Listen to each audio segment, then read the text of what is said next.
आपको जाति तो अच्छी है, लेकिन हिंदू नाम से इतनी चिढ़ क्यों हो गई? मुझे ताज्जुब होता है आपकी बात पे, भाई आश्चर्य होता है मुझे। मैं हिंदू की बात करूं तो बुरा, और आप जाति की बात करें, मेरी पूरी परंपरा को जाति से जोड़ेंगे तो वो अच्छी बात है, ये गलत बात है।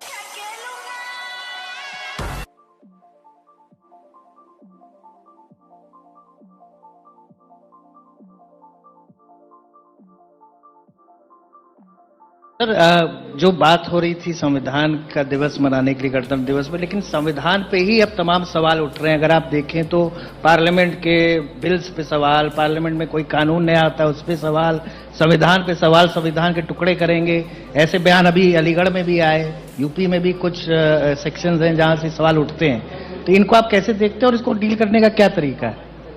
देखिए, संविधान पर प्रश्न और इन संवैधानिक संस्थाओं पर प्रश्न वही उठा रहे हैं जिन लोगों ने देश का विभाजन किया था। आदतें सुधरती नहीं है बहुत जल्दी, उनको सुधारना पड़ता है। तो मैं ये पूछ रहा हूं कि योगी आदित्यनाथ जब पश्चिमी उत्तर प्रदेश में जिस ढंग से चुनाव प्रचार में जा रहे हैं, या पूर्वी उत्तर प्रदेश में जिस ढंग से आप चुनाव प्रचार करते हैं, और जाहिर है वहां आपकी फैन फॉलोइंग भी काफी है, क्या आपके दायरे में, आपकी राजनीति में मुसलमानों के लिए कोई जगह नहीं है? क्यों नहीं है? क्यों नहीं है? शहनवाज हुसैन मेरे सबसे अच्छे मित्र हैं। अब वो डॉक्टर एपीजे अब्दुल कलाम को जब माननीय अटल बिहारी वाजपेयी जी ने राष्ट्रपति के लिए खड़ा किया था, सबसे पहला सांसद था जिन्होंने समर्थन किया था। भारत का मुसलमान डॉक्टर एपीजे अब्दुल कलाम बने, शहनवाज हुसैन जैसा बने, पहला व्यक्ति रहूंगा जो समर्थन करेगा। लेकिन अगर यहां पर कोई ओसामा बिन लादेन को और औरंगजेब जैसे दुर्दांत लोगों को अपना आइकॉन मान करके भारत के अंदर पाकिस्तान का झंडा लहराएगा, तो फिर उनके उन विषैले फनों को सख्ती के साथ कुचलने के लिए भी सबसे पहले योगी आदित्यनाथ। यकीनन अगर भारत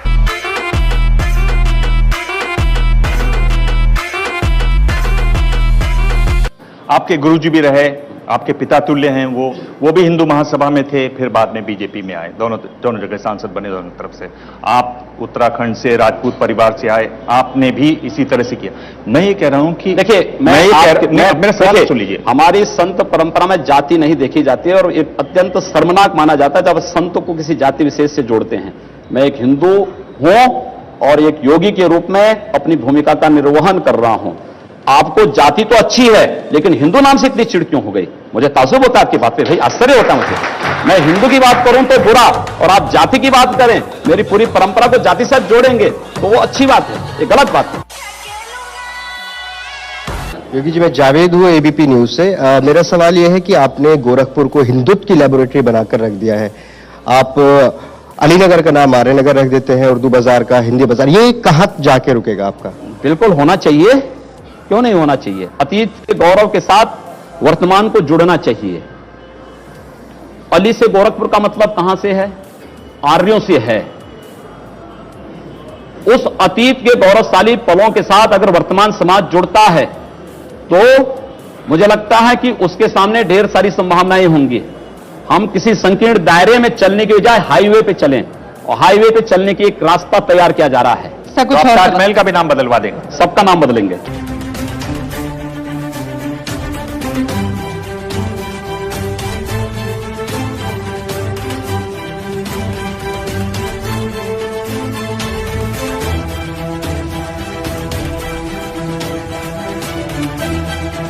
योगी जी, आप 5 टर्म सांसद, पर आप मंत्री नहीं बने, 3 कैबिनेट विस्तार हो गए। आप परिवर्तन रैली की जो पोस्टर हैं उसमें आपका तस्वीर नहीं, इलेक्शन कमेटी बनी दिसंबर में, आपको उसमें नहीं। मैं आपसे पूछना चाहता हूं कि आप रह कहां जाते हैं? यही तो खूबी है कि मैं कहीं नहीं हूं और सब जगह भी हूं। कभी कभी लगता है कि अपन ही भगवान है। आपको लगता है कि 5 साल में योगी आदित्यनाथ आप उत्तर प्रदेश में राम राज्य स्थापित कर देंगे? हम लोग इसीलिए आए हैं। आपको क्या लगता है, हम लोगों के आने के बाद भी अगर राम राज्य नहीं आएगा तो फिर तो मुझे लगता है कि हम लोगों की सब मेहनत बेकार है, व्यर्थ है। उसी दिशा में प्रयास हो रहा है। राम राज्य तब आ सकता है जब सुरक्षा व्यवस्था सबके लिए हो, किसी के साथ भेदभाव ना हो। आपके हिसाब से राम राज्य की परिभाषा क्या और रावण और मेघनाथ भी मारे जाएं। नाथ संप्रदाय का बहुत बड़ा पीठ है, बहुत सम्मानीय पीठ है। इसका आप इतिहास देख लीजिए। दिग्विजय नाथ जी उदयपुर से रहे, राजपूत रहे, 1921 में कांग्रेस में रहे, उसके बाद वो हिंदू महासभा में आ गए। गांधी जी की हत्या हुई 3 दिन पहले उन्होंने कहा कि गांधी जी को मारना चाहिए, ऐसा आह्वान किया। 9 महीने जेल में रहे। आप जिनको वो आपको गुरुजी मानते हैं, पिता तुल्य हैं आपके, अवैधनाथ जी लगातार जुड़े रहे एक आंदोलन से, अयोध्या वाले आंदोलन से। उनके पिता तुल्य थे दिग्विजय जी। उन्होंने ये भी कहा कि मुसलमानों को 5-10 साल के लिए वोटिंग होनी नहीं देनी चाहिए। स्टेटमेंट में खबर छपी हुई है 1950 में। एक ऐसी लाइन है जो हटकर है और जो कड़ी लाइन है। आप भी उसी तरह की बात करते हैं, तो इसी आपत्ति नहीं, इसीलिए आप जब मेरी परंपरा को जान रहे हैं तो फिर आपको मुझ पे आपत्ति नहीं होनी चाहिए। आपको तो मुझे अप्रिशिएट करना चाहिए कि चलिए मैं उस लाइन का अनुसरण कर रहा हूं। जो देश को तोड़ना चाहते हैं उन लोगों को हम तोड़ रहे हैं, इस पे तो आपको खुश होना चाहिए। चुप हो जा, सातवीं फेल, चुप हो जा, चुप, एक शब्द नहीं बोलेंगे। योगी जी, 2 सवाल है। एक तो बीजेपी ने बहुत सारे अपराधियों को भी टिकट दिया है, जबकि आप आदर्श राजनीति की बात करते हैं। और दूसरी बात, एक सोशल मीडिया पे एक लड़की की फोटो वायरल हुई है जिसमें वो लड़की एक पोस्टर दिखा के कह रही है कि मेरे पिता को पाकिस्तानियों ने नहीं, वॉर ने मारा। इस पे आपका क्या पक्ष है? देखिए, भारतीय जनता पार्टी ने किसी घोषित अपराधी को टिकट नहीं दिया है या घोषित माफिया को टिकट नहीं दिया है। राजनीतिक मुकदमे अलग विषय है। राजनीतिक प्रतिद्वंदिता के तहत अगर किसी ने झूठे मुकदमे दर्ज कराए होंगे, उस आधार पर अगर किसी कार्यकर्ता पर मुकदमे हैं तो अपराधी नहीं है। लेकिन पेशेवर अपराधी और पेशेवर माफिया को भारतीय जनता पार्टी ने दूर तक भी नहीं छुआ और किसी भी ऐसे व्यक्ति को टिकट नहीं दिया। एक ऐसे लोगों ने आवेदन भले किया होगा, लेकिन एक सिरे से भारतीय जनता पार्टी का केंद्रीय चुनाव समिति ने उसको खारिज किया।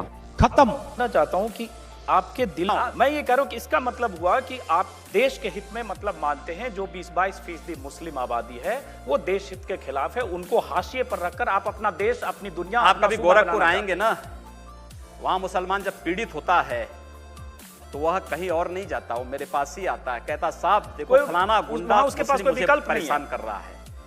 और उत्तर प्रदेश सरकार से भी जो पीड़ित होता है तो भी मेरे पास ही आता है, कहीं और नहीं जाता है। अकेले सांसद हूं जो 2-3-4 घंटे पब्लिक के लिए खुले उसमें बैठता हूं। कोई सुरक्षा नहीं, कोई तामझाम नहीं, कोई भी आए अपनी बात कहें और फिर अगर बातचीत से मानेंगे ठीक, नहीं तो आंदोलन का रास्ता वहां तय होता है। हर एक व्यक्ति की सुरक्षा और हर एक व्यक्ति का विकास आपको देखना गोरखपुर में जाकर के। एक बार इसको ये बोलेंगे, हर एक व्यक्ति मतलब हिंदू हो या मुसलमान, क्या बात कर रहे हैं? जो भारत का नागरिक है, जो भारत का नागरिक है वो हमारा नागरिक है। उसमें जाति मत और पंथ कहां की बात आती है? जब उस अरे मैं सनातन हिंदू धर्म का उपासक हूं, बदलना चाहते हैं। सनातन हिंदू धर्म का उपासक हूं। सर्वे भवन्तु सुखिनः सर्वे सन्तु निरामया की बात करता हूं। मैं किसी मत और मजहब का विरोधी नहीं, लेकिन जो भारत का विरोधी है मैं उसका विरोधी हूं। सर, वो कोई भी हो, मैं उसका विरोधी हूं। समझ रहे हो आप?